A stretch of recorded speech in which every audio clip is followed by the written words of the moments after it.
এরপর আছে gospel of John 14 নম্বর অধ্যায়ের 16 নম্বর অনুচ্ছেদে বলা হয়েছে, যিশু ঈসা আলাইহিস সালাম বলছেন,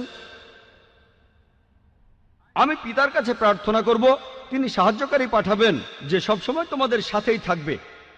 এরপর গসপেল অফ জন 15 অধ্যায়ের 26 অনুচ্ছেদে বলছে, যখন সেই সাহায্যকারী আসবে, আমার পিতা যাকে পাঠাবেন সে আমার সম্মানটা বাড়িয়ে দেবে। এরপর গসপেল অফ জন 16 নম্বর অধ্যায়ের 7 অনুচ্ছেদে আছে, আমি তোমাদের সত্যি কথাটাই বলে ফেলি, আমি চলে গেলেই তোমাদের সবার জন্য ভালো হবে, কারণ আমি যদি চলে না যাই তাহলে সেই সাহায্যকারী আসবে না, আর আমি চলে গেলেই সে এখানে আসবে। আর খ্রিস্টানদের বলতে শুনবেন, এই সাহায্যকারী বলতে বোঝায় পবিত্র আত্মাকে।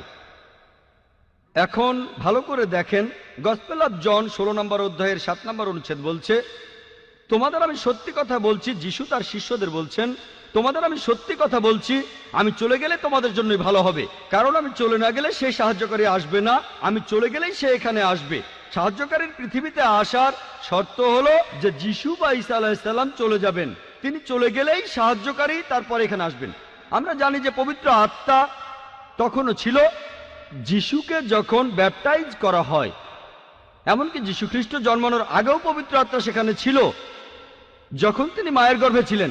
অনেক জায়গায় বাইবেল বলা হয়েছে, তাহলে এই সাহায্যকারী আসলে পবিত্র আত্মা হতে পারে না।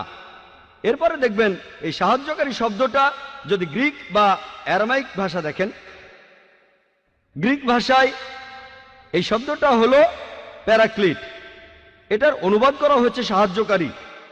প্যারাক্লিট শব্দটার অর্থ আসলে সমর্থন করা। মূল শব্দটা হলো প্যারাক্লিটস, যার অর্থ যে প্রশংসা করে অথবা যে প্রশংসা পাওয়ার যোগ্য। আমরা জানি যে আমাদের নবীজির দুটো নাম আছে, আহমেদ আর মোহাম্মদ সাল্লাল্লাহু আলাইহি সাল্লাম। এখন শব্দটা যাই হোক, ধরেন প্যারাক্লিটস যে প্রশংসা করে বা প্রশংসনীয়, অথবা ধরেন প্যারাক্লিট হোক সমর্থক বা সাহায্যকারী। আলহামদুলিল্লাহ, এই কথাগুলো সবচেয়ে বেশি মেলে সর্বশেষ নবী মুহাম্মদ সাল্লাল্লাহু আলাইহি সাল্লামের বেলায়।